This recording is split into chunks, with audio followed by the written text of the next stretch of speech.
Hey guys, so I filmed a quick book haul from some Goodwill purchases that I did, and the intro was just very hard to hear, and I was speaking kind of quickly. So wanted to give you a good intro. This is two stops that I made at Goodwill over the past week, and wanted to share those acquisitions with you.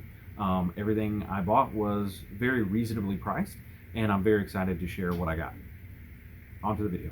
I went to Goodwill twice this week and spent about $23 or so, and wanted to share with you a couple of the books that I found. The one that I have been going to, somebody or a group of people have been getting rid of their Warhammer books, so I found 4 this time. I'm probably up to like 20, and I've only read one of them. But you got Rin's World, which is a Space Marines battle book. Looks super cool, kind of trade paperback. And then we have Wrath of Iron, which is another Space Marines battle. I like these a lot. The size and shape of them are perfect. And I mean, heck, they're $13 a piece, and they look really awesome. I'm probably going to really get into some Warhammer here in the recent future. Here we go. We've got Salamander, first book in the Tome of Fire trilogy. And we have The Killing Ground, first battle in the Ultramarines, novel of the Ultramarines. So 4 more Warhammer books. These are all Warhammer 40K. If you know anything about Warhammer, that's just a brand of Warhammer. I know there's the initial Horus Heresy of Warhammer. I'm going to start that here pretty soon. But definitely wanted to get in. I found they're like 75 cents at Goodwill. So heck yeah, I'm picking them up. This one I haven't read. I read part of one of Timothy Keller's books, and man, it really had me studying, I borrowed it from the library, and I really wanted to, it was actually The Reason for God is the one that I was reading, and I had a notebook out, and I was studying it, and so this one is The Meaning of Marriage. And at this moment in our marriage, the kids are kind of, they're good kids, but we're kind of having that fight back and forth. So me and my wife are teammates, and we're fighting the good fight against the kids. Not really, but it's kind of that idea where we have to really communicate with one another, because the 11-year-old is very manipulative. So he'll bring me his tablet. He'll be like, "Hey, mom said I can play my tablet." And I'll be like, "All right, well, let me talk to her and make sure." "Well, she didn't actually say that." I'm like, "All right." So we communicate a lot because the kids are, trying to play us off one another. And I think it's actually been really good for our marriage, which is kind of weird. But so we're in a great place in our marriage.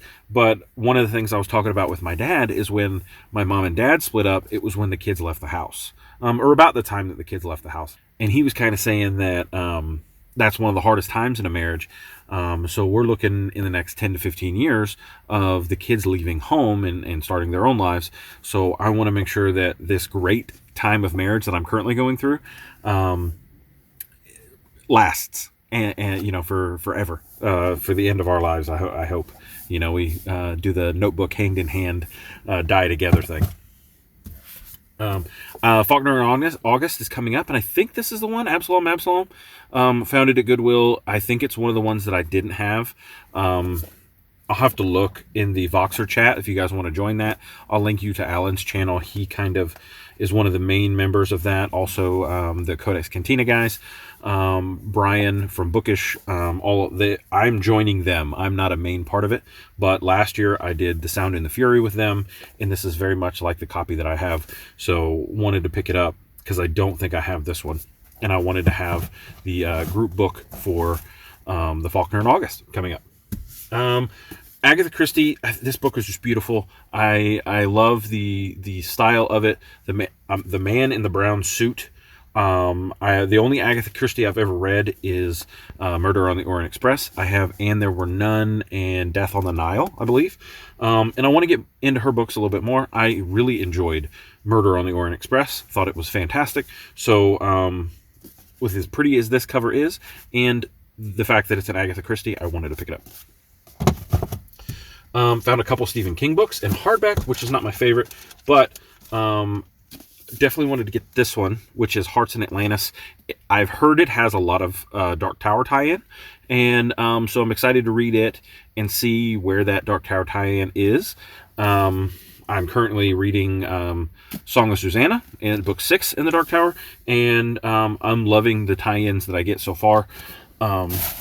Just got done with Misery. It didn't have a tie-in for Dark Tower, but it was good. And not so long ago I read Salem's Lot, which also has a tie-in for the Dark Tower. And then this one, Sleeping Beauties. It's also written by Owen King, Stephen King and Owen King. Is that his other son? Who's Owen King?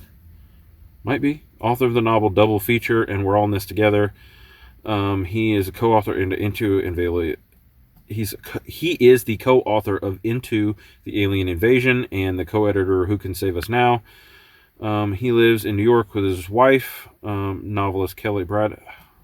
I don't know. Maybe they just have a similar last name.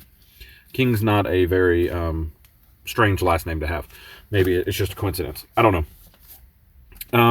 But yeah, pick that one up. Sleeping Beauties. This is a book that I wanted to get into when Victoria from A Musical Bookworm was doing her read-along on this. This is the second book, Pre-Irlandia, which is the second book in a space trilogy that begins with Out of the Silent Planet and ends with That Hideous Strength. This is written by C.S. Lewis. This is his sci-fi. Kind of looks like dragon fantasy, honestly. But maybe they just didn't realize that's... I don't know. I haven't read these books, but I want to read them. My library actually has them all in audiobook, so that's probably how I will ingest them. But wanted to get into them for sure.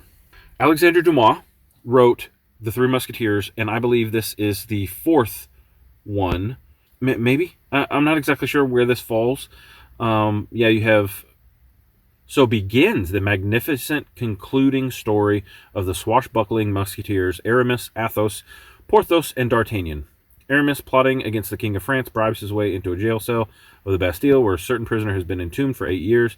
The prisoner knows neither his real name nor the crime he has committed, but Aramis knows the secret of the prisoner's identity, a secret so dangerous that its revelation could topple the king from his throne. Aramis, plotting against the king? The motto of the Musketeers has been all for one and one for all. Has Aramis betrayed his friends? In the end, is this the end of the Musketeers? I saw this movie and loved it, so I kind of know who this guy is. But I'm excited to read some more Dumas. All right, these two are really cool. Kind of big, so I'm going to have to hold them up. But all of the Wizard of Oz books, I think, found them at Goodwill. We have book 1 through 5 in the first 5 novels, and you have books 6 through 10. So initially, I found just this one. I was like, oh man, I don't want to pick up just 6 through 10. And then I kept looking a little bit, and I found this one. So I found this one. So I ran back and grabbed this one, and I was like, dude, that's all of them. Yes. So I'm 3/4 of the way done with The Wonderful Wizard of Oz. I was reading it with the kids, and the kids kind of lost interest.